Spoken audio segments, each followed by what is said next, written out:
제 귀에는 천사들의 소리로 들립니다.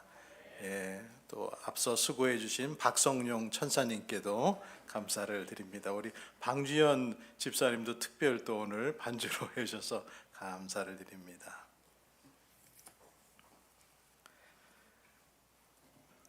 사랑하는 소망의 성도 여러분, 예수님이 말씀하셨습니다. 남에게 주어라. 그리하면 하나님께서도 너희에게 주실 것이니 되를 누르고 흔들어서 넘치도록 후하게 되어서 너희 품에 안겨 주실 것이다. 이 말씀을 단순히 물질적인 거래의 원리로 축소해서 이해하는 사람들도 있습니다. 그분들은 생각하길 마치 주면 받는다라고 하는 일종의 영적인 자판기 신학처럼 생각을 하죠. 그러나 예수님의 이 말씀은 그보다 훨씬 깊고 넓습니다. 종교개혁자들은 이 말씀을 예수께서 단순히 자선행위를 명하시는 것이 아니라 하나님의 자녀들의 전체적인 삶의 방향을 제시한 것이라 생각하고, 주는 것은 우리들의 본성이 아니라 은혜로 받은 새 본성이라는 해석을 종교개혁가들은 했었습니다. 예수님께서 본문에 주라라고 말씀하신 것은 헬라어 문법적으로도 지속적이고 습관적인 행동을 의미합니다. 일회성 행위가 아니라 삶의 방식, 존재의 양식을 말씀하신 것입니다.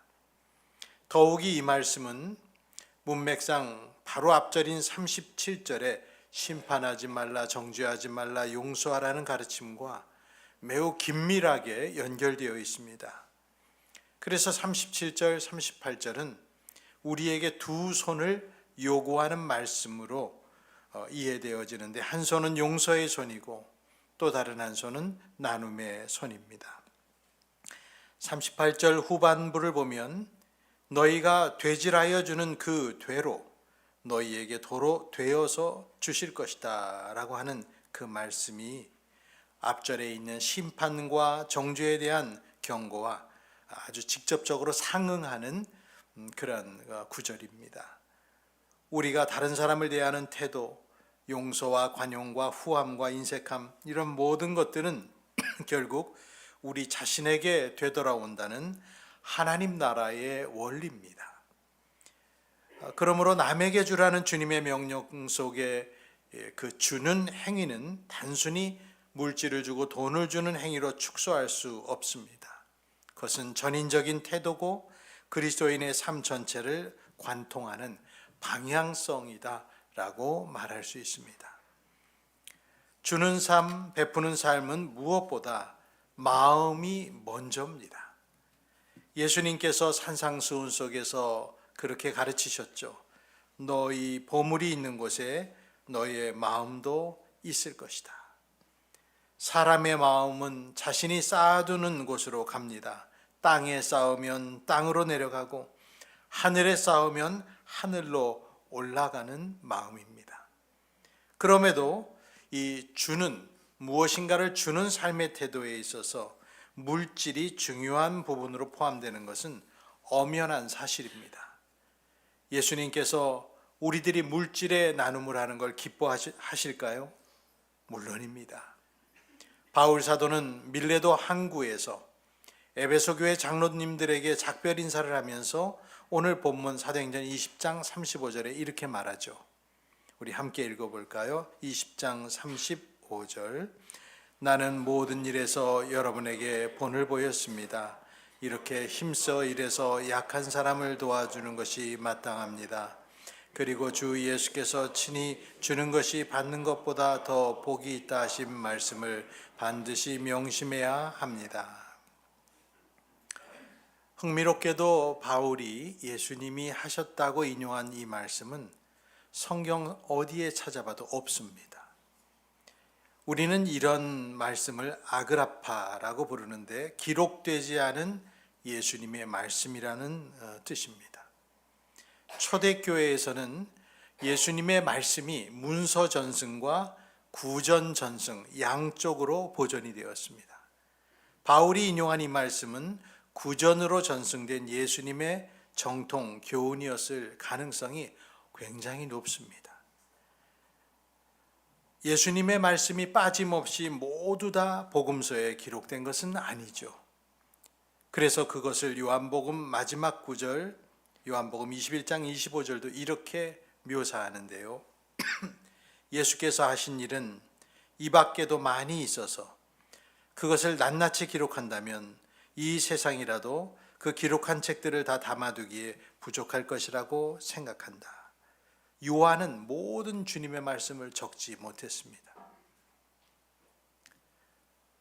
사도 바울은 초대교회의 살아있는 전승을 통해서 주는 것이 받는 것보다 더 복이 있다는 주님의 말씀을 알았고 성령의 인도하심 가운데 자신의 고별 설교에 인용했습니다. 분명히 예수님께서 주는 것이 받는 것보다 더 복이 있다라고 말씀하셨을 것입니다. 돈이건 마음이건 주는 행위는 모두가 다 하나님을 꼭 닮은 행위입니다. 하나님은 본성적으로 선하신 분이시고 하나님은 자신의 모든 것을 주신 분인데 성경은 기록하기를 하나님께서 세상을 이처럼 사랑하사 독생자를 주셨다. 그렇게 요한복음 3장 16절에 주시는 분으로서의 하나님을 말했습니다. 하나님께서는 가장 귀한 것 자신의 독생 성자까지도 아낌없이 주셨는데 그렇게 보면 하나님의 사랑은 계산하지 않는 사랑입니다. 탕자의 비유 속에서도 보여주듯이 아버지는 돌아온 탕자에게 필요 이상으로, 마땅한 것 이상으로, 합리적인 수준 이상으로 베푸는 모습으로 나옵니다. 이것은 하나님 아버지의 낭비하는 사랑을 보여주는 것이죠. 하나님의 아낌없는 허비하는 사랑에 대한 응답을 우리는 어떻게 해야 될까? 우리도 남들에게 퍼주는 인생, 나눔의 인생을 통해서 그 빚을 갚아야 합니다. 그래서 오늘 우리는 이 본문을 통해 첫 번째, 주는 것이 받는 것보다 더 복이 있다는 음성을 기억해야 됩니다. 이 말씀은 분명 예수님의 말씀일 겁니다. 저는 올해 초에 개인적으로 약간의 물질을 후원하던 군목 1년 선배 정도 되시는 우리 선배님이 캄보디아에 가셔서 선교를 하시는데 그분에 대한 후원을 끊을까 말까 고민을 했습니다. 비록 그 액수가 몇만 원이지만은 고정 지출이 모이면은 부담이 되기 때문에 한번 생각해 본 것이죠. 그런데 그러면서 제가 스스로를 돌아보니까 제가 제 자신을 위해 쓰는 돈은 그 정도의 액수는 거의 고민 없이 사용하고 그리고 별 생각 없이 지출하고 있는 모습을 발견하며 굉장히 부끄럽게 느껴졌습니다. 주는 것이 받는 것보다 더 복이 있다고 하나님께서 말씀하셨음에도 우리 어리석은 인간들은 움켜쥐고 그리고 그것을 비축하고 저축하고 모아두기를 원합니다. 그래야 미래가 보장되고 안전이 보장된다 생각해서 정말 조그만 어린아이 삼척동자도 다 그런 삶의 태도를 갖고 있습니다. 그래서인지 사람들은 누구나 다 받는 것을 좋아합니다. 저도 오늘 설교에 나서기 전에 목양실에 있을 때 또 몇 분이 오셔서 어떤 분은 사탕도 주시고 어떤 분은 그릇도 주시고 그런 걸 주시는데 얼마나 감사한지요. 우리는 뭔가를 받는 것이 굉장히 기쁨입니다. 그래서 모든 이들이 어떻게 하면 더 많이 받고 손쉽게 받고 그렇게 할 수 있는지를 궁리하고 심지어는 속여서라도 받고 싶어 합니다. 교회에 국어를 오는 사람들 그 중에 한 1, 2년에 한 번씩 오는 어떤 나이든 노인이 마스크를 하고 검은 안경을 쓰고 쇠지팡이를 짚고 쿵쿵거리면서 와서 아무 말도 안 하고 마치 본인이 말을 못하는 장애인인 것처럼 무서운 모습으로 위협하고 그렇게 돈을 받아가려는 분이 있는데, 제가 몇 년 전에 그분이 장애가 없다는 걸 확인을 했거든요.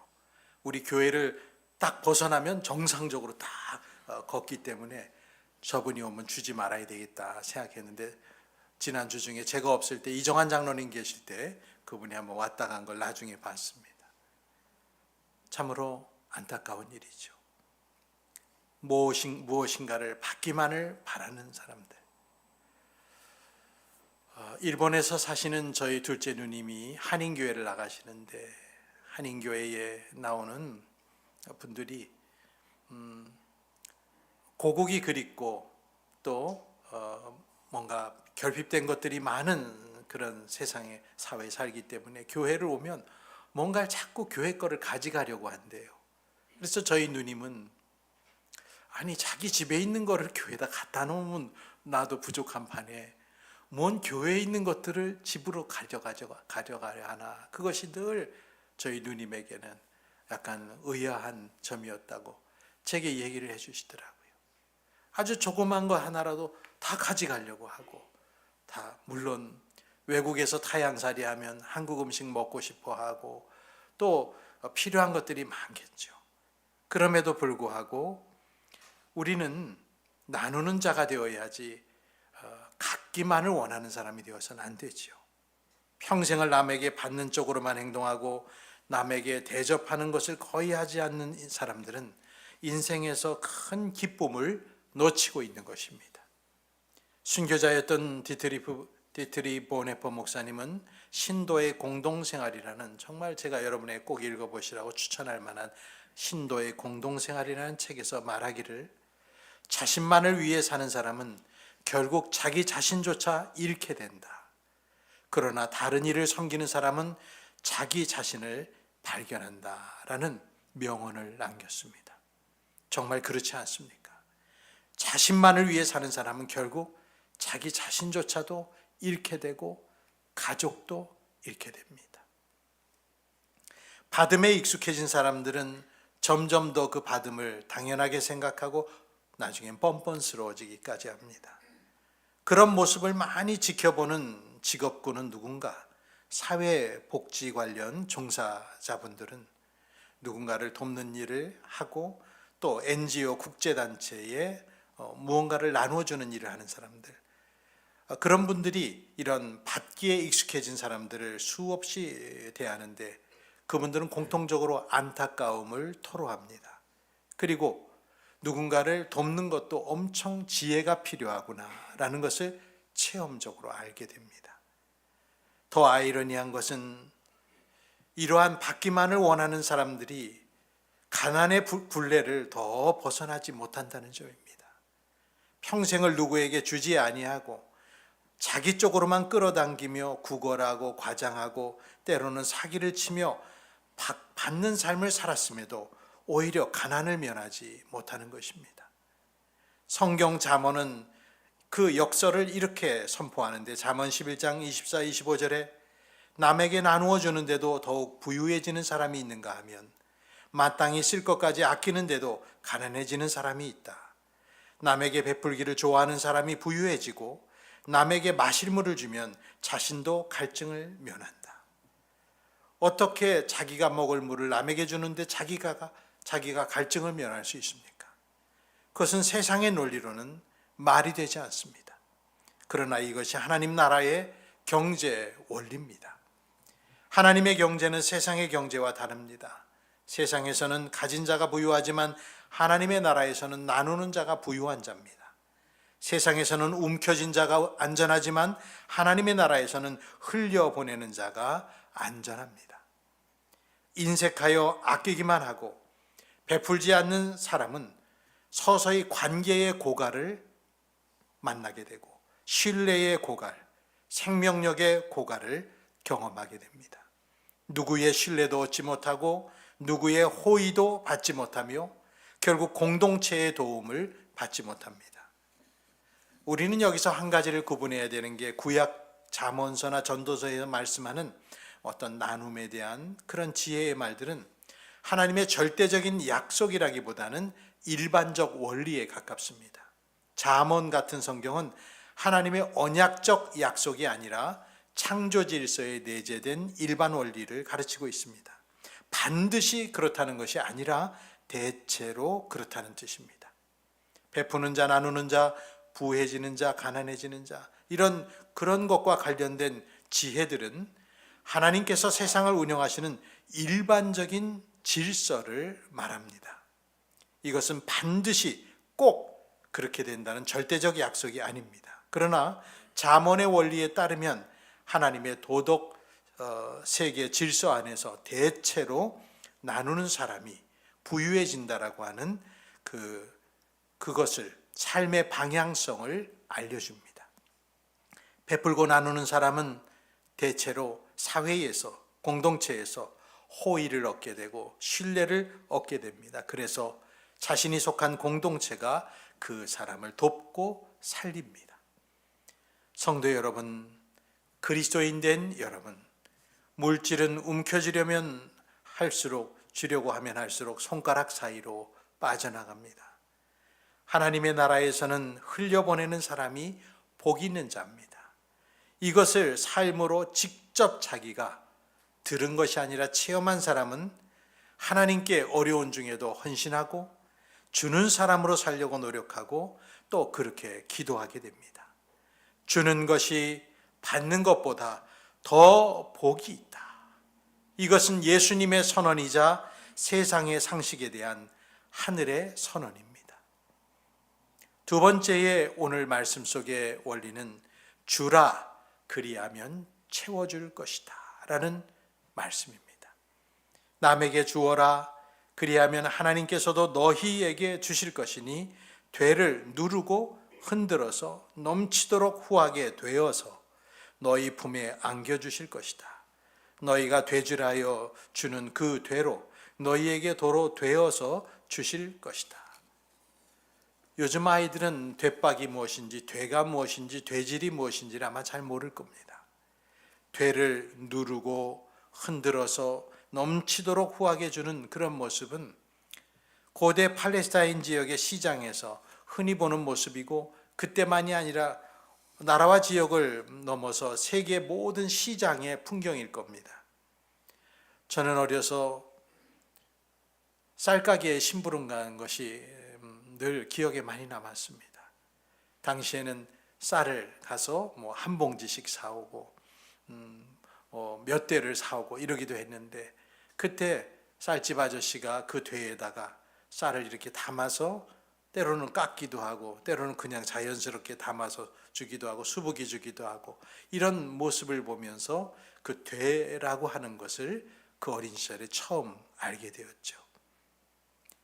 그러한 시장 문화에서 우리 속담도 나왔죠. 되로 주고 말로 받는다. 10배로 받는 것이죠. 케네스 베일이라고 하는 학자는 중동의 눈으로 본 예수라는 책에서 말하기를, 고대 중동 시장에서 좋은 장사꾼은 되를 후하게 달았다.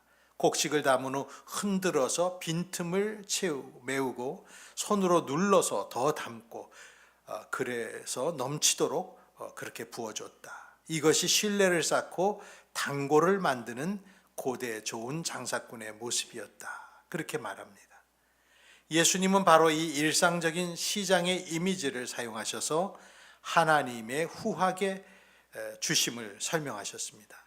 하나님께서는 남에게 주고 남을 선대하는 사람에게 복을 되돌려서 안겨주실 때 되를 누르고 흔들어서 넘치도록 그렇게 만들어서 그 사람의 품에 안겨주실 것이라, 그렇게 말씀하신 거죠. 우리가 이웃에게 사용하는 넉넉한 되질은 하나님께서 우리에게 부어주실 은혜의 자리로 우리를 인도합니다. 넉넉히 주려는 사람에게 하나님은 그 사람이 되질하여 주었던 그 되박으로, 되로, 도로 되어주실 것이다. 내가 사용한 그릇이 결국 나에게 복을 전달하는 그릇이 될 것이라는 말입니다. 미국의 부흥 전도자였던 조나단 에드워즈 목사님은 자선과 열매라는 설교를 하시면서 그런 얘기를 하셨습니다. 하나님께서는 당신이 가난한 자에게 베푼 것을 당신의 은행 계좌에 입금된 것처럼 기록하신다. 그리고 하나님은 결코 파산하지 않으시는 은행가시다. 하나님은 그것을 장부에 다 기록하셨다가 주시는 분으로 여러분 주시기를 바랍니다.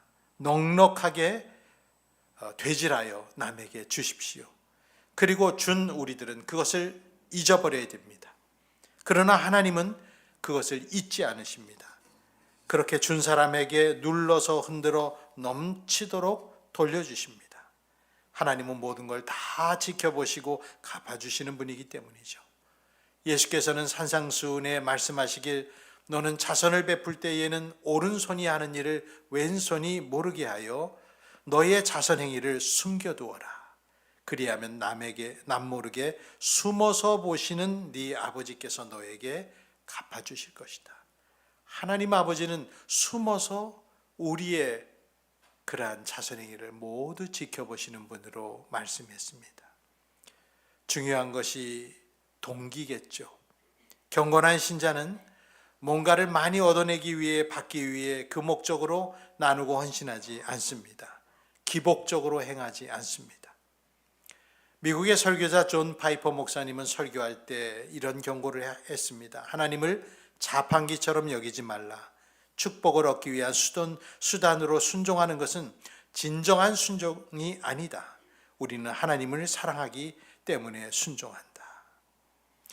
이러한 말씀과 설교와 가르침들이 있음에도 불구하고 하나님은 세상에 베푸신 일반 법칙으로서 주는 사람, 나누는 사람이 복받도록 정해주셨습니다. 그래서 잠언 19장 17절은 말하죠. 함께 읽을까요?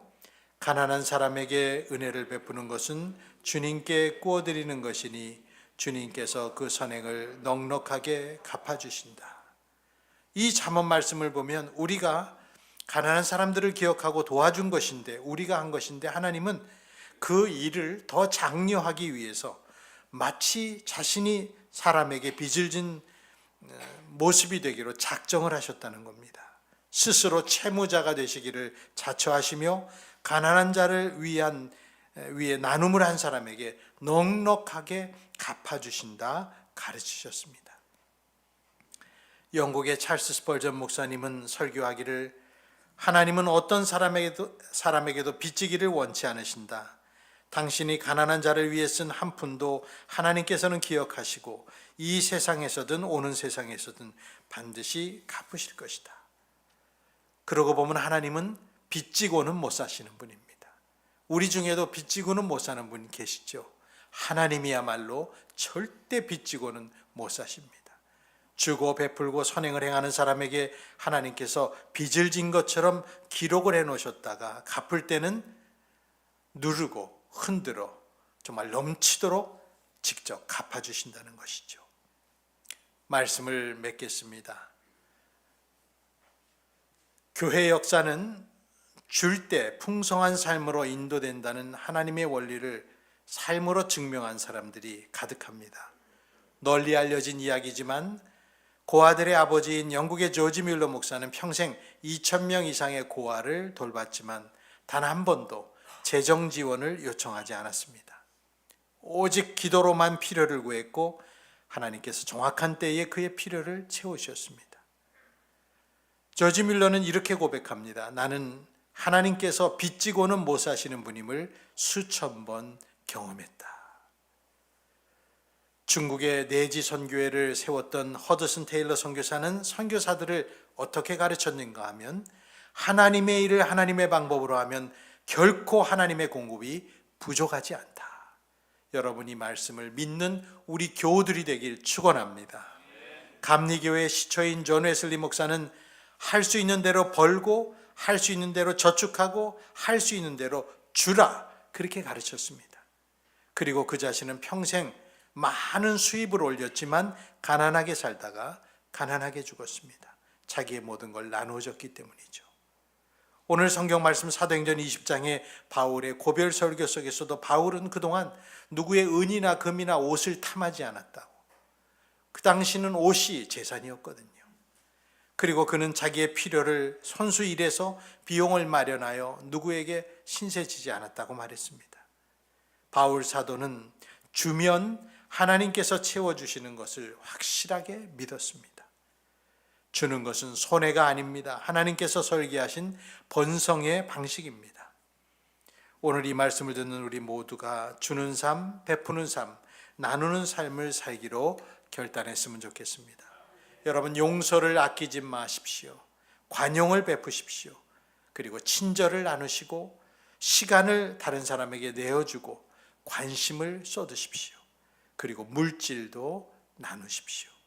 우리가 이렇게 살 때에 하나님께서는 되를 누르고 흔들어서 넘치도록 후하게 되어서 여러분 모두의 품에 안겨주실 것입니다. 이것이 하나님 나라의 경제학이고 이것이 예수님께서 선포하신 복음이며 이것이 우리가 살아야 할 그리스도인의 삶의 방식입니다. 주는 것이 받는 것보다 더 복이 있습니다. 기도하겠습니다. 하나님, 우리는 지금까지 많은 것을 받았습니다. 넘치도록 받았습니다. 그럼에도 죽을 때까지 더 달라 마치 잠언서에 나온 거머리의 딸처럼 우리는 더 다고다고만을 외치는 어리석음을 범할 때가 많이 있었사오니 용서해 주시고 하나님이 베푸신 은혜에 감사하며 나누는 삶, 주는 삶, 베푸는 삶, 섬기는 삶을 더 결심하게 하여 주옵소서. 받으면 좋아하는 것은 누구나 다 똑같은 일이지만 줄 때 더 기쁘다는 것을 체험하기를 원하오니 주는 기쁨 속에 우리의 마지막 인생까지 살게 하옵소서. 우리에게 모든 것을 주신 예수님의 이름으로 기도합니다. 아멘. 우리 주보 옆에 보면 또 앞에 또 가사도 있는데 이 찬양은 프랑스의 개신교 수도 공동체인 떼제 공동체의 찬양이죠. 너무너무 간단하고 단순하지만 이 찬양은 개신교에서도 부르고 또 카톨릭에서도 가져다 부르고 많은 사람들이 이 단순하고 짧은 찬양을 그렇게도 많이 부릅니다. 사랑의 나눔 있는 곳에 하나님께서 계시도다. 이 말씀을 그대로 믿는 마음으로 이 찬양 우리 한 3번 정도 한번 같이 부르겠습니다.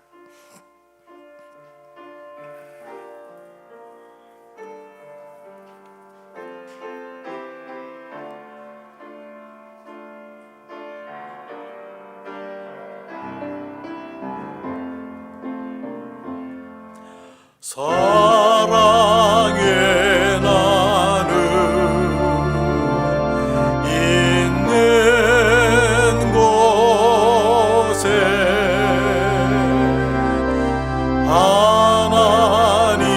하나님께서 계시도다. 우리 여자 성도님들 일어서서 부르시죠. 있는 곳에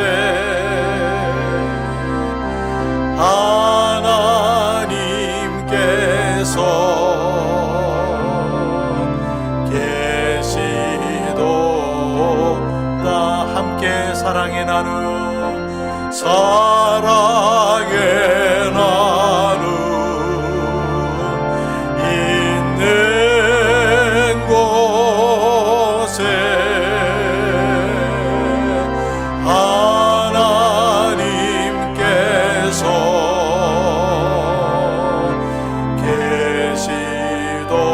다시 한번 찬양합니다. 사랑의 나눔, 사랑의 나눔 있는 곳에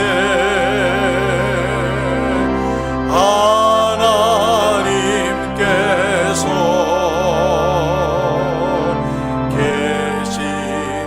우리 반주 없이 찬양합니다. 사랑의 나눔 있는 곳에 하나님